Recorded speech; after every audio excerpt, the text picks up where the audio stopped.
I always consider myself a good parent. I worked the books, banked tips, and gave my 6-year-old daughter Lily whatever she needed.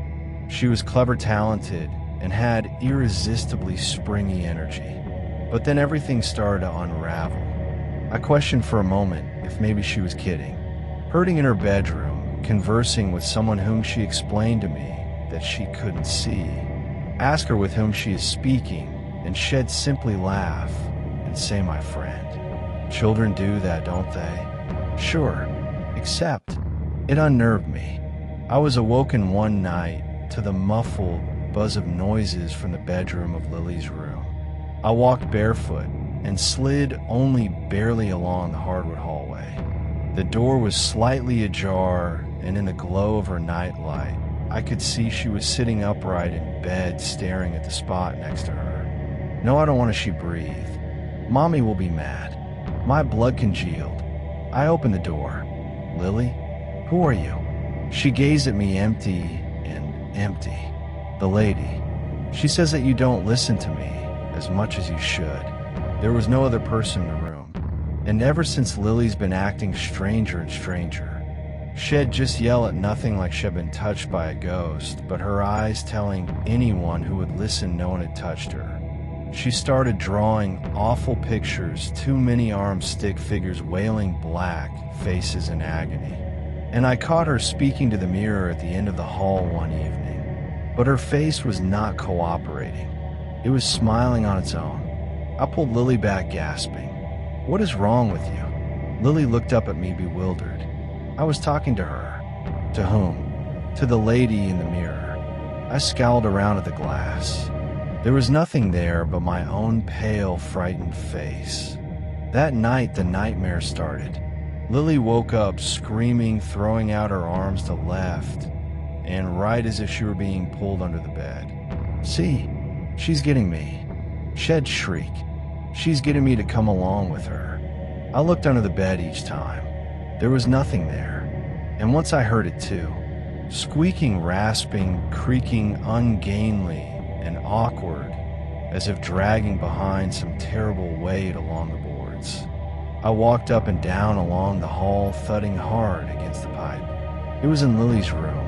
I vomited just in time to catch her sliding off the bed, as if a hand unseen clutched around her ankle. She screamed, bed sheets, twistings. I supported her and held on. When she was pressed against me, the tugging ceased. But the atmosphere was all out of kilter. It was thick, constricted, as if someone had its back right in front of us, breathing. Lily buried her face in my shoulder, crying. She told me that you can't protect me from harm forever. I summoned in a child psychologist, a priest, even a ghost hunter. They were all completely stumped as to what was happening. The psychologist was referring to night terrors. The priest was referring to spiritual attachments. The hunter strode back and forth across the house and out again in less than 10 minutes without even entering the foyer. One night, then Lily looked up at me out of eyes not so her own. "Mommy, please," she breathed, too shallowly. "If you love me, let me go with her." My belly was sliding toward the knees. Whose is she?" Lily's face hardened into a smile, which never should find a child's lips. "The other mother." I awoke around midnight to the sound of laughter echoing. Lily was out of bed. I screamed her name through and across and around the house until ID had her stretched out in the yard, sitting on the lip of the old well Wed warned her off. She stared up at me with eyes moon dark and deep. "She's calling me," she whispered. I held her back just as she started forward over the well. Something growled up out of the well, a noise no human would ever produce. We left the next day. She never mentions the lady anymore. She no longer sulks for nothing and sees what I do not. And every so often when the late time is, and I am tucking her into bed, I see her glance at the closet. And I am telling you this as I'm going to shut the door. I hear a whisper answering back. I was a good mother, I suppose. Now that I do know better. Because there are horrors that are not out there. They're in here. And whatever was left behind in that house, it's still here.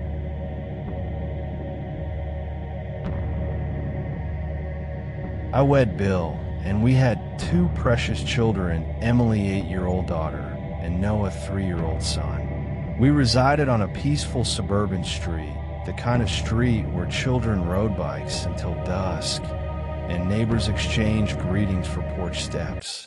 Bliss, until it wasn't. They started with terror of Noah. He wailed when he woke, small fists clenching around blankets as if to drag him back from them. We had initially suspected night terror and normal dose for an 11-year-old boy. That was changed about the same time that he started talking in his sleep, not growling, not the monsoon of single-word torrents. Sentences.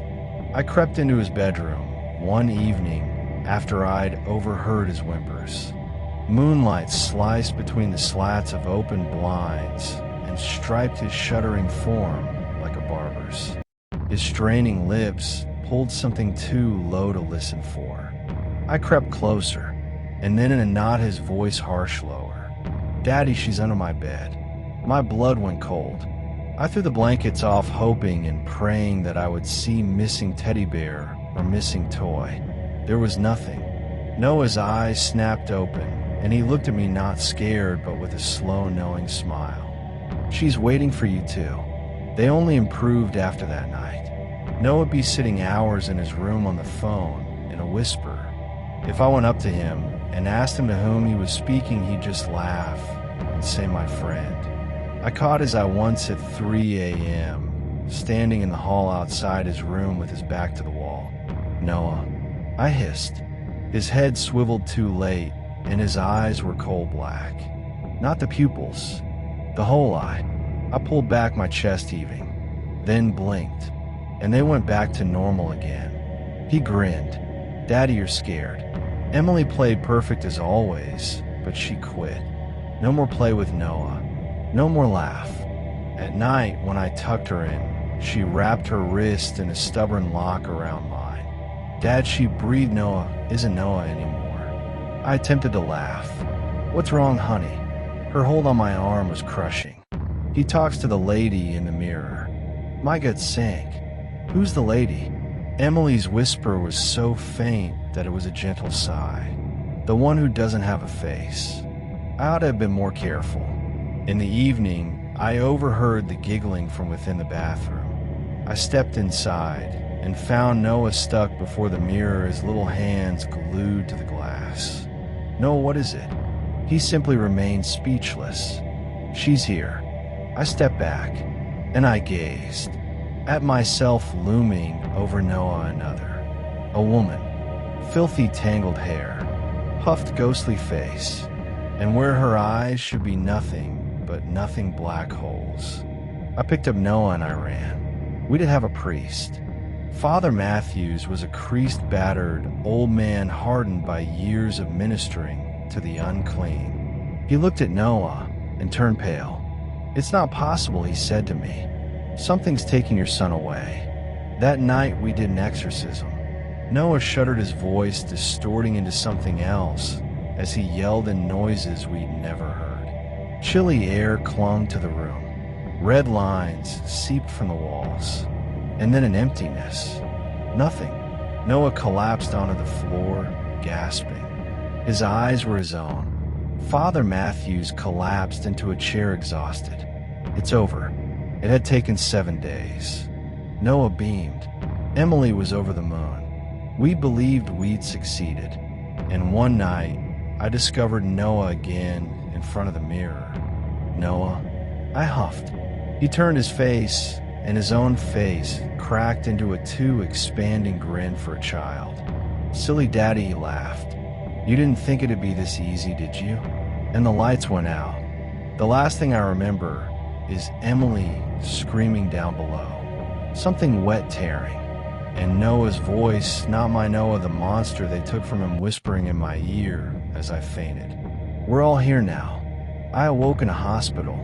Sarah wasn't present. Emily wasn't present. Noah. Noah sat at the foot of my bed, kicking his legs and singing a song. The doctors informed me that I'd experienced a psychotic breakdown, that I'd fought with my family. But I know what actually happened. They're here. They're all here. And tonight, with lights blinking like this, I can hear Noah laughing in the distance down the hall.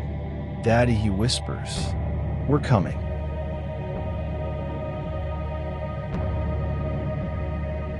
My name is Emily Carter, and I have 2 children.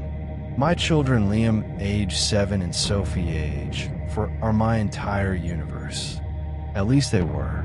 It is not a campfire horror story. It really did happen. And if you're a parent, what happened will make you glance twice at each black smudge on each wall of your child's bedroom. It started with the whispers. I initially thought it was all Sophie's imagination. She was that perfect child conversing with invisible people, having tea parties with the pets. But one night, putting her in a bed, she leaned over my shoulder, and in a soft voice in my ear, whispered, "Mommy, the tall man says you don't listen." My blood ran cold. "What tall man, baby?" I said, trying to smile. She nodded in the direction of her corner room, where the night light didn't reach. "Him. He sits in the corner each night. He tells you that you can't hear him knock." I glared in the direction of the vacant corner. Nothing. Dark only.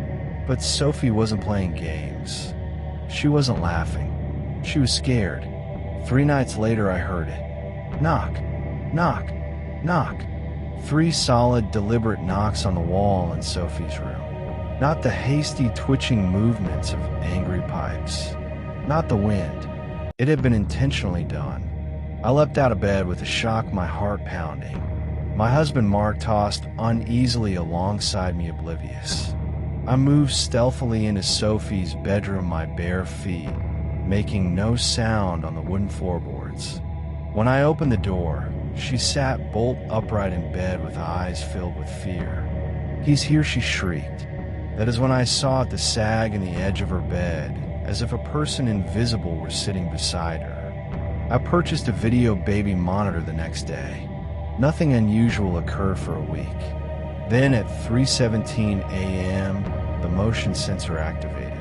The image came alive and blocked focus night vision green, and it was Sophie's room. She lay sleeping there, but it wasn't quite right.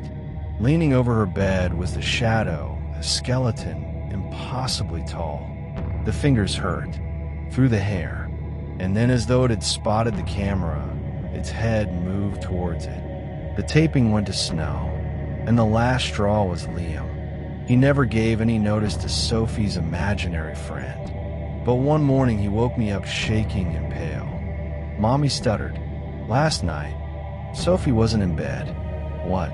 "I saw her at the end of the hall. But her eyes were black, and she was smiling. She said, 'I want you to play too.'" I slept in Sophie's bedroom. Mistake number 1. At 3 a.m. exactly, the room grew cold. My lungs fogged the air. And then tap, tap, tap. The closet door creaked open, and something stepped out. We relocated. Sophie now doesn't say anything about the tall man anymore. Liam refuses to do anything except sleep with the lights on. But every now and then, when the house is too quiet, I still hear it knock. Knock, knock. And I remember, we didn't bring it here. This actually did occur. And if you hear knocking on your child's door this evening, don't dismiss it.